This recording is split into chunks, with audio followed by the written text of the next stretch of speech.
शनिवार वाड्याच्या उजव्या बाजूला 100 मीटर अंतरावरती असलेला हा सरदार मुजुमदार वाडा।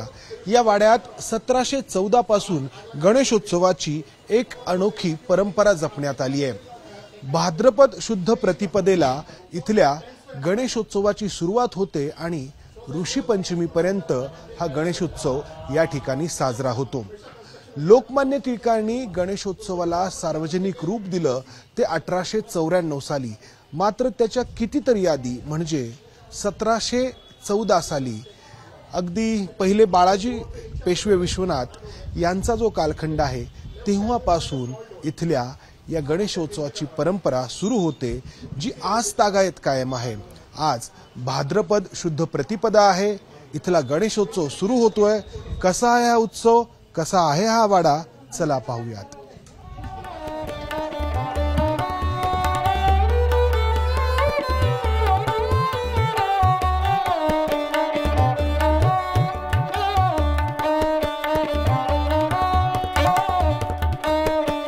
या वाड्यामध्ये जेव्हा तुम्ही प्रवेश करता तेव्हा टाइम मशीन मध्ये बसून जणू काही इतिहासामध्ये पोहोचता।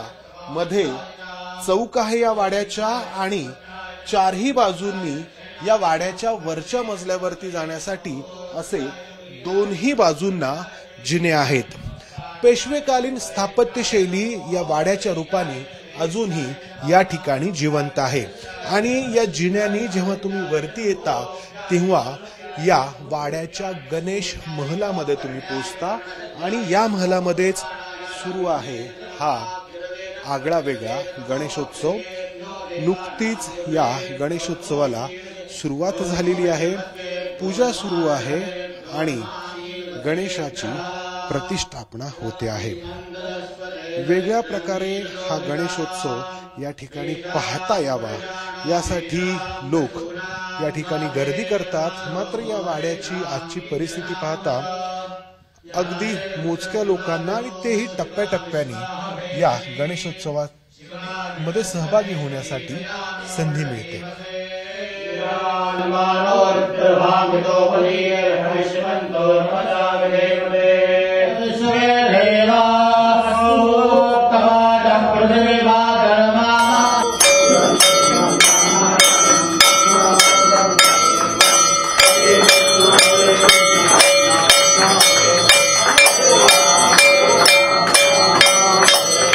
या मुजुमदार वाड्यात गणरायाची प्रतिष्ठापना नुकतीच पार पडलेली आहे।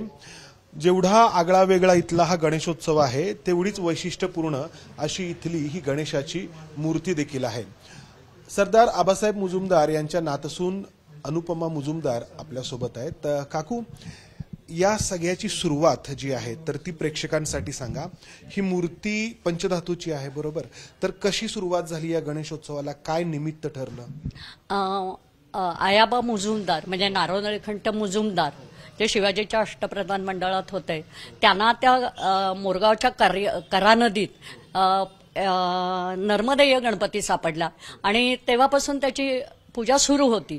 पण त्या नर्मदेय गणपतीची 1965 साली चोरी झाली आणि तेव्हापासून या पंचधातूची ह्याची चालू आहे।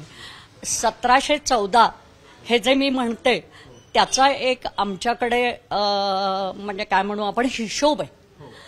मग 1714ला याच वाड्यात तो होता का याच्याविषयीची कागदपत्राची माझं संशोधन चालू आहे की 1714 म्हणजे ज्या अर्थी पावली, अडीचकी किंवा 2 रुपये खर्च आला, अमुक आला, हे ज्या अर्थी सगळं दुधाला बोवा पावशेर काय काय आपण म्हणतो त्या ह्याच्यात पावकी वगैरे तर असे पैसे दिलेले असा उल्लेख असलेला कागद सापडला। तेव्हापासून आम्हाला लक्षात आलं की आत्ताच हा सुरू नाही आहे, तर 1714 पासून हा सुरूच आहे गणपती उत्सव आणि आतापर्यंत तो चालू आहे। माझी 10वी पिढी आहे, तो उत्सव चालू आहे। आपण पाहिलं तर गुरुजी, जो सार्वजनिक गणेशोत्सव आहे टिळकांनी ज्याला व्यापक स्वरूप दिलं 1894 पासून आणि हा त्याच्या आधी या वाड्यामध्ये साजरा होणारा, तर दोन्ही गणेशोत्सवच आहेत। दोन्ही गणेशोत्सव आहेत, फक्त तो बाहेरचा गणेशोत्सव आहे तो गणेश चतुर्थी या दिवसापासून सुरू होतो आणि अनंत चतुर्दशीपर्यंत असतो. मग कधी 10 दिवस येतो, कधी 11 दिवस येतो. पण हा जन्मोत्सव ह्याला म्हणतात. माघा महिन्यातला जन्मोत्सव सगळ्यांना माहिती आहे, पण हा उत्सव जन्मोत्सव माहिती नाही आहे. हा आज भाद्रपद शुद्ध प्रतिपदा आहे. आजच्या दिवशी हा उत्सव सुरू होतो. हा पंचमीपर्यंत म्हणजे ऋषी पंचमीपर्यंत हा उत्सव असतो. आणि हे मुजुमदार परिवार हा मोठ्या उत्साहाने हा सगळा दरवर्षीचा कार्यक्रम करतात. याच्यामध्ये मग आज पहिल्या दिवशी देवाची स्थापना, नंतर पूजा, अभिषेक सगळा कार्यक्रम होतो. सगळे गुरुजी येतात, श्रद्धेने करतात. आणि रोज संध्याकाळी या 5 दिवसात कीर्तनं पण होतात आणि बाकी सेवा पण होतात. अनेक लोक येतात दर्शनाला. तर आजपासून कीर्तन देखील या ठिकाणी असणार आहे. हो हो. आणि सर्वांसाठी हा 5 दिवस इथला उत्सव हो, सर्वांना गणपतीच्या दर्शनासाठी वाडा उघडाच असतो. हो. हा जरी माझ्या घरी भरत असला तरी तो सर्वांच्या सहकार्यानंच संपन्न होतो. आणि उत्सवाला माणसांची हजेरी महत्वाची आहे ना. उत्सव हा एकटा होऊ शकत नाही ना. गणेशोत्सवाचं आजचं बदललेलं स्वरूप आपण सगळे पाहतो, पण मूळ जे स्वरूप जर कोणाला पाहायचं असेल तर ते या वाड्यामध्ये तुम्हाला पाहायला मिळू शकतं. या 5 दिवसांमध्ये तुम्ही ती संधी साधू शकता. इथं आपल्याला पेशवेकालीन स्थापत्यशैली तर पाहायला मिळते आणि ती जाणीवपूर्वक या ठिकाणी जपली देखील गेलेली आहे. याशिवाय आणखी इथं बरंच काही आहे. मुजुमदार हे छत्रपती शिवाजी महाराजांच्या अष्टप्रधान मंडळामध्ये होते आणि पेशवाईमध्ये त्यांची मुजुमदारी अर्थात ही पदवी होती पुढे सुरू राहिली.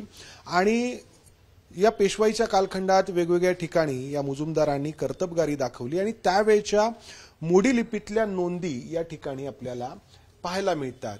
या जरी मुजुमदारांच्या बद्दलच्या असल्या तरी त्या काळातील बऱ्याच गोष्टी आपल्याला या निमित्ताने, या नोंदींच्या निमित्ताने आपल्याला आज पाहायला मिळतात.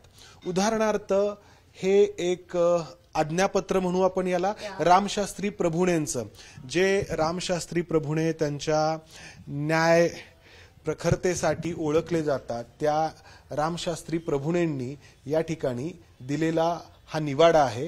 यामध्ये 1768 सालचा आहे. यामध्ये काय म्हणतायत ते की नारो निळकंठ मुजुमदार यांनी पेशवे पहिले माधवराव पेशवे यांच्याकडे विनंतीपत्र पाठवले. आमचा सेतखाना मल्हारराम यांच्या भिंतीलगत होता. मल्हारराम यांनी तो पाडला.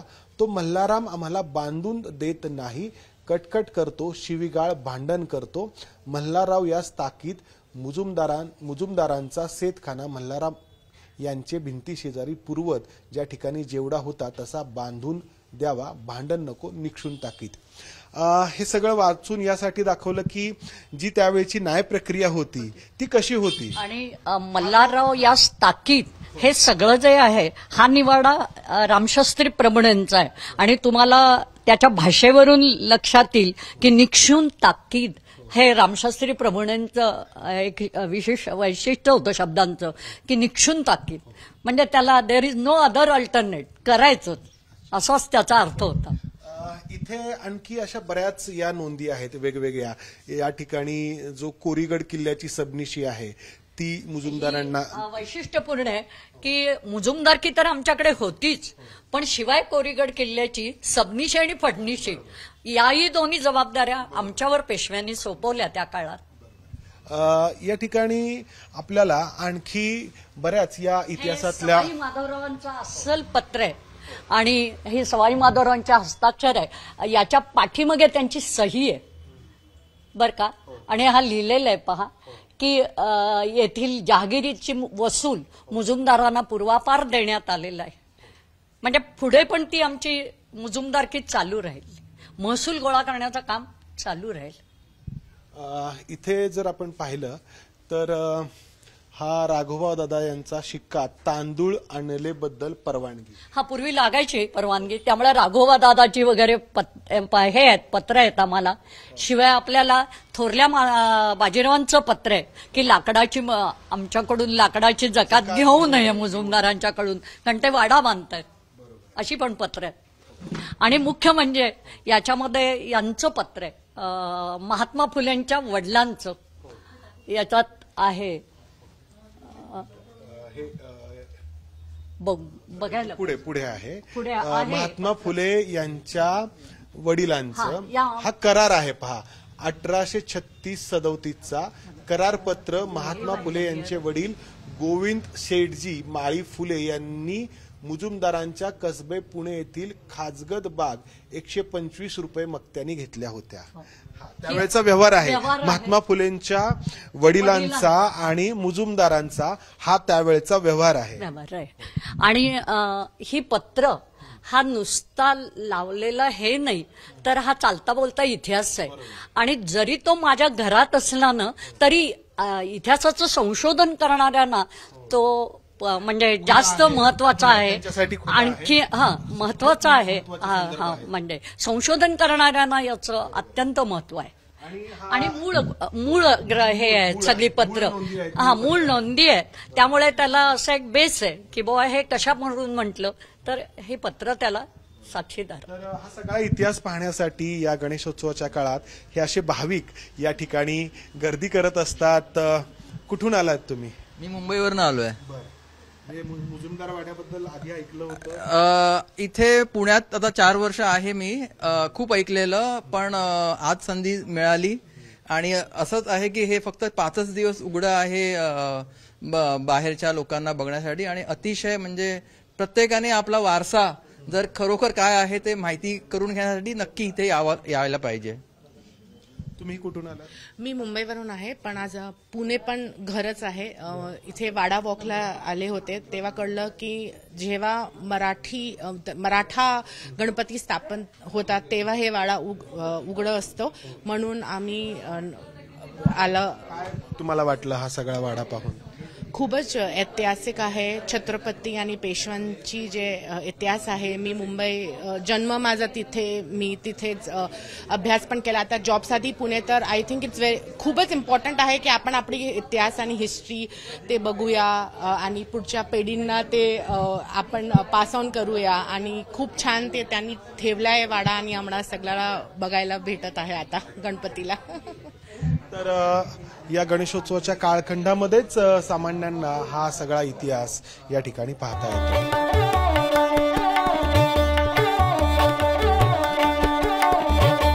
या 3 मजली चौसोपी वाड्यामध्ये तब्बल 34 खोल्या आहेत. हा वाडा आज मेंटेन करणं, याचा रखरखाव ठेवणं हे खरं तर मुजुमदारांच्या समोर मोठं आव्हान आहे.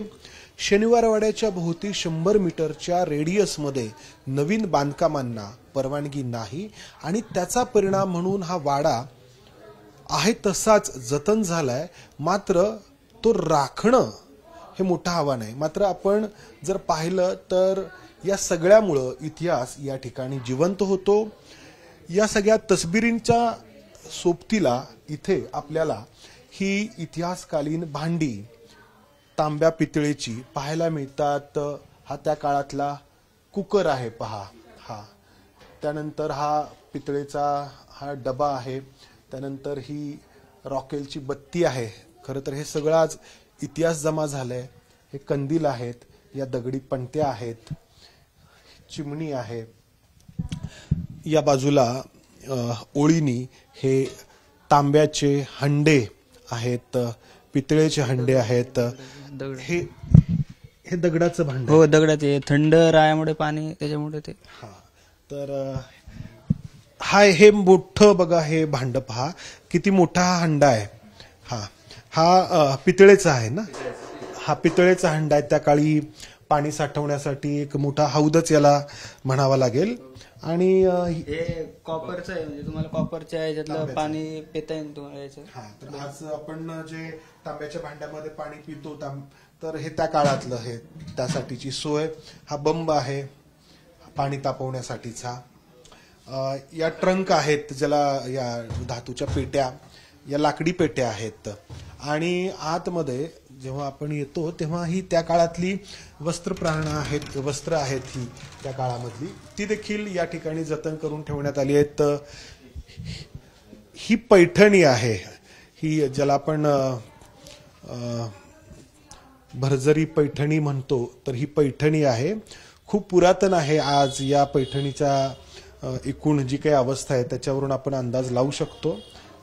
या बाजूला देखील या अशा पुरातनकालीन पैठणी आहेत. आणि त्यावेळचे ही वस्त्र आहेत, त्यावेळचे ड्रेस आहेत, जे आपण झबले म्हणतो लहान मुलींसाठीचे, ते झबले या ठिकाणी ठेवण्यात आलेले आहेत. आणि मुजुमदारांनी जो गणपतींचा संग्रह केला त्या संग्रहातील या मूर्ती आहेत वेगवेगळ्या ठिकाणाहून त्यांनी या त्यांच्या वाड्यामध्ये आणलेल्या.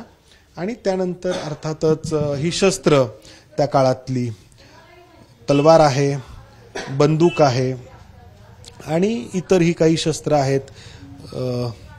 आणि इथं वरच्या बाजूला ही नाणी आहेत वेगवेगळ्या कालखंडामधली. आणि त्या काळी जे चलन होतं ते चलन आपल्याला या ठिकाणी पाहायला मिळतंय. त्याचबरोबर नोटा देखील आहेत. आपण आपल्याच हयातीमध्ये पाहतो आहोत की आपल्या देशात नोटा किती बदलल्या. खास करून नोटबंदीनंतर इथं 1000 रुपयांची नोट आहे जी या नोटबंदीनंतर बंद झाली. पहा, ती इथं आपल्याला पाहायला जशी मिळते तशाच खूप आधीच्या पुरातनकालीन अशा नोटा देखील ब्रिटिशांच्या या ठिकाणी पाहायला मिळत आहेत. तर या वाड्यात हे सगळं आहे. आणि इथे जो कॅमेरांचा जो विकास झाला आहे तो आपल्याला इथं पाहता येतो. हा प्रोजेक्टर आहे.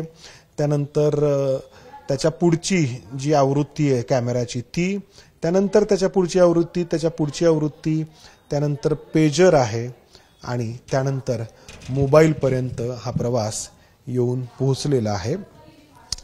तर आपण सुरुवातीला जसं म्हटलं एका अर्थाने वर्तमानातून एका टाइम मशीनमध्ये बसून या सगळ्या इतिहासामध्ये पोहोचतो जेव्हा तुम्ही या वाड्याच्या आतमध्ये प्रवेश करता.